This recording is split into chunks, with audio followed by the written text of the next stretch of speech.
रहीम अस्सलाम वालेकुम नाजरीन, मैं हूं अहमद फवाद और आप देखते हैं मुझे मेरे यूट्यूब चैनल और फेसबुक पेज पर।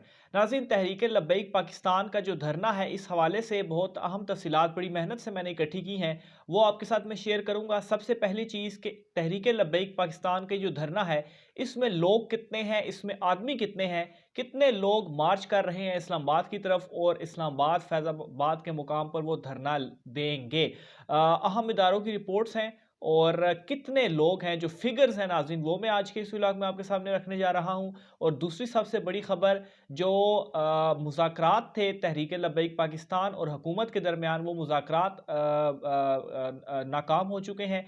नाकामी की वजह क्या है, कौन सी शराइत हुकूमत नहीं मान रही और कौन सी शराइत के ऊपर तहरीक लब्बैक पाकिस्तान डटी हुई है, इस हवाले से भी बहुत अहम तफसीलात हैं, वो भी मैं आज के इस व्लॉग में आपके साथ शेयर करने जा रहा हूं। और आखिर में नाज़रीन, साद हुसैन रिजवी साहब जो हैं, उनकी चूंकि अभी वो नज़रबंद है, जेल में है, और एक तो उनकी जो कोर्ट प्रोसीडिंग है उस हवाले से सरसरी तौर के ऊपर जो बैकग्राउंड है और अभी की जो लेटेस्ट अपडेट है, वो भी आज की इस व्लॉग में मैं आपके सामने रखूंगा, ताकि तमाम तरह जो मामला है आपको समझने में आसानी हो सके। और अभी की जो ग्राउंड रियलिटीज़ हैं, ग्राउंड सिचुएशन है, कहाँ कहाँ से ये जो धरना है ये होता हुआ इस्लामाबाद पहुंच रहा है, इस हवाले से तमाम तर चीज़ें आपको मैं बताऊंगा। सबसे पहले तो नाज़रीन, ये चीज़ मैं आपको बता दूं कि जो मुज़ाकरात हुए कल रात और दोपहर के दौरान, मुज़ाकरात हुकूमत की जानिब से और वफाकी हुकूमत की जानिब से भी और पंजाब हुकूमत की जानिब से भी तहरीक लब्बैक पाकिस्तान से हुए, लेकिन वो मुज़ाकरात कामयाब नहीं हो सके, वो मुज़ाकरात नाकाम हुए। उसकी जो रीज़न है, उसकी रीज़न मैं आपके सामने रख देता हूँ। सबसे पहले तो उनका ये मुतालबा है कि साद हुसैन रिजवी की रिहाई हो। उस पर हुकूमत कह रही है कि मामला अदालत में है, अदालत अगर उन्हें रिहा कर दे, अदालत में केस चल रहा है, जो अदालत फैसला करेगी अगर वो उन्हें रिहा करती है तो ठीक है, ये मामला अदालत में चल रहा है। दूसरा, जो उन्होंने कहा कि कालादम का जो एक टैग है वो हटाया जाए और उन्हें सियासी सरगर्मियों में पार्टिसिपेट करने दिया जाए, तो ये एक दूसरा उनका मुतालबा था। और तीसरे नंबर पर जो उनका मुतालबा था वो ये था कि पिछला जो उनसे मुआहदा हुआ था, एक तो जो उनके नाम, उनके बहुत सारे लोगों के फोर्थ शेड्यूल में डाले गए, उन पर पाबंदियाँ या एफआईआर वगैरह या जेल में उनके लोग हैं, उनको रिहा किया जाएगा, मुकदमात ख़त्म किए जाएंगे। तो ये मुतालबात थे, ये हुकूमत ने नहीं माने, इसी वजह से ये जो मुज़ाकरात थे वो कामयाब हुए। और हुकूमत का इसके ऊपर क्या मौक़िफ़ है, हुकूमत ये कहती है कि किसी भी जमात को या किसी भी इस तरह का जो एक अलदम जमात है, इस तरह का प्रेशर ग्रुप को जो है वो अब प्रेशर ग्रुप नहीं बनने दिया जाएगा। किसी किस्म का भी प्रेशर जो है वो अब हुकूमत के ऊपर उन्हें नहीं डालने दिया जाएगा, क्योंकि एनफ इज़ एनफ। अब ये जो तमाम तर मामलात हैं वो ख़त्म होने चाहिए। ऐसा नहीं होगा कि आप सड़कों पर आकर और सड़कों को ब्लॉक कर दें और हुकूमत मजबूर होकर आपके मुतालबात माने। तो ज़ीरो टॉलरेंस की जो पॉलिसी है वो हुकूमत की जानिब से अपनाई गई है। तो ये हमारे सोर्सेज से नाज़रीन मैंने मालूमात इकट्ठी की थी, वो मैंने आपको बताई। दूसरे नंबर पर नाज़रीन, ये जो धरना है, इस धरने में कितने लोग हैं। नाज़रीन, लेटेस्ट इतलात के मुताबिक तहरीक लब्बैक पाकिस्तान की जानिब से जो फिगर सामने आ रही है, उनका ये कहना है कि 10 से 15 हज़ार लोग उनके साथ शामिल हैं। और जूँ जूँ वो आगे बढ़ रहे हैं और जब वो इस्लामाबाद में क़याम करेंगे तो इन लोगों की तादाद मज़ीद बढ़ती रहेगी। बहरहाल अब तक उनके साथ 10 से 15 हज़ार लोग मौजूद हैं और हो सकता है कि ये तादाद 20-25 हज़ार तक भी चली जाए। लेकिन दूसरी तरफ नाज़रीन, जो कुछ इदारे हैं हमारे, उनके मुताबिक नाज़रीन, जो तफ़सीलात सामने आई हैं उसके मुताबिक नाज़रीन, अभी तो तकरीबन 1500 से 2000 के करीब जो लोग हैं वो तहरीक लब्बैक पाकिस्तान के साथ चल रहे हैं, यानी कि मुख्तलिफ इलाकों से वो आगे आगे आ रहे हैं, तो लोग उनके साथ शामिल होते जा रहे हैं। और ये जो तादाद है, जब वो गुजरेंगे मुख्तलिफ इलाकों से, अभी खैर वो भी मैं डिटेल बताता हूँ किन किन इलाकों से वो गुजर चुके हैं, तो ये बढ़ेगी और 3000 से लेकर 5000 तक की जो तादाद है वो जा सकती है। और हो सकता है कि अगर वो इस्लामाबाद में पहुँचते हैं तो 5000 के करीब करीब ये फिगर जा सकता है। तो ये नाज़रीन, इसमें दोनों का डिफरेंस भी आप देख लें कि कितना ज़्यादा है, और एक एग्जैक्ट फिगर भी मैंने आपको दे दी कि इस वक्त इतने लोग उनके साथ मौजूद हैं। बहरहाल जो फैज़ाबाद का मुकाम था, वहाँ पर जो गुज़श्ता उनकी जानिब से धरना दिया गया था एक।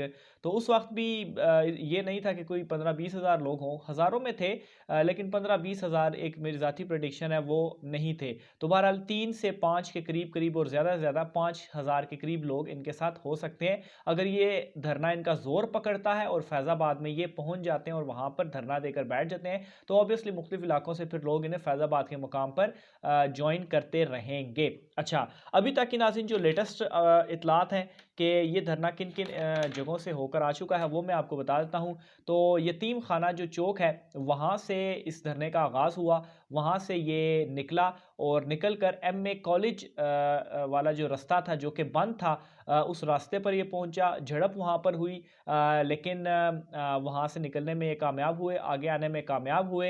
एमए कॉलेज के बाद ये जो धरना था, ये होता हुआ दाता दरबार जो है, वो वहाँ पर पहुँचा और नाज़रीन दाता दरबार के मुकाम पर वहाँ पर नाज़रीन पुलिस में और मुज़ाहिरीन के दरमियान इन दोनों में काफ़ी ज़्यादा झड़पें हुई, लेकिन अगेन यहाँ से भी ये जो मुज़ाहिरीन थे, उन्होंने पुलिस को साइड पे किया, जो रुकावटें थी उन्हें अबूर किया और आगे बढ़े और दाता दरबार से आगे ये बढ़े टकसाली का जो चौक है लाहौर का, ये वहाँ पर, और टकसाली से होते हुए फिर शादरा, और शादरा से अब इतलात ये हैं कि शादरा से भी ये निकल चुके हैं और इस्लामाबाद की तरफ ये जो इनका सारा काफ़िला है वो आ रहा है। इस दौरान नाज़रीन काफ़ी झड़पें भी हुईं पुलिस और इन मुज़ाहिरीन के दरमियान, तहरीक लब्बैक पाकिस्तान के जो कारकुनान हैं उनके दरमियान। तो इतलात के मुताबिक नाज़रीन जो कन्फर्म्ड इतलात हैं, 2 पुलिस एहलकार जो हैं वो शहीद हो चुके हैं।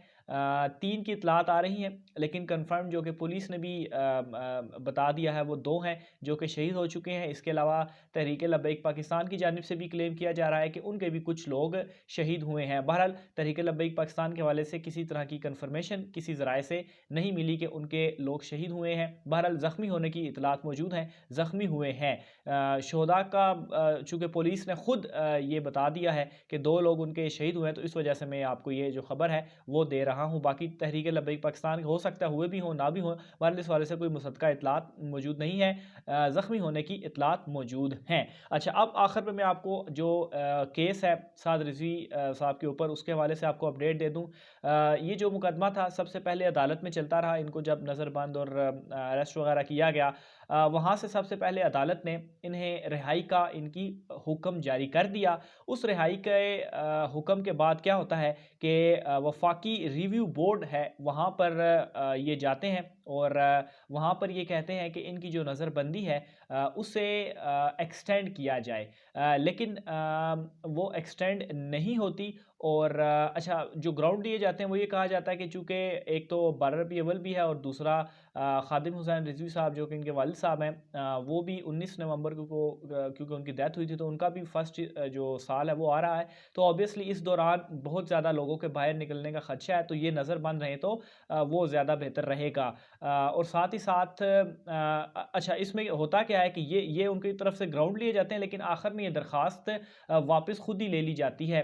और क्यों ली जाती है? क्योंकि वहाँ पर फेडरल जो वफाकी रिव्यू बोर्ड है उसकी जानिब से बरहमी का इजहार किया जाता है कि जो अदालत ने इन्हें रिहाई दी है, आप उस रिहाई के हवाले से आपने अदालत को नहीं बताया, तो आप जो है वो आखिर अदालत को गुमराह कर रहे हैं। तो इस बेस के ऊपर ये जो दरख्वास्त थी वो वापस ले ली जाती है और इस दरख्वास्त को फिर क्या होता है कि चैलेंज कर लिया जाता है सुप्रीम कोर्ट में, यानी कि जो उनकी रिहाई है उसे सुप्रीम कोर्ट में चैलेंज किया जाता है और सुप्रीम कोर्ट में अब ये जो केस है वो चल रहा है। सुप्रीम कोर्ट इसके ऊपर क्या फैसला देती है वो ऑब्वियसली अब केस चलेगा और फिर उसके बाद मामला जो है वो सामने आएंगे। तो ये नाज़रीन लेटेस्ट अपडेट्स थी, तादाद क्या है धरने वालों की, जो मुकदमा था वो क्या, किन किन रास्तों से होकर ये जो धरना है वो कहाँ तक पहुँच चुका है और फैज़ाबाद के मकाम इनका जो लास्ट वो एक मकाम है वहाँ तक इन्होंने पहुँचना है। मुज़ाकरात के हवाले से जो अभी तक इतलात हैं कि वो नाकाम हो चुके हैं। मज़ीद जो भी तफ़सीलात होती रहेंगी आपके साथ शेयर करते रहेंगे। आपने अपनी राय का इज़हार नाज़रीन कमेंट बॉक्स में लाज़मी करना है। आज की वीडियो से इतना ही, मुझे इजाज़त दीजिए। अल्लाह हाफ़िज़।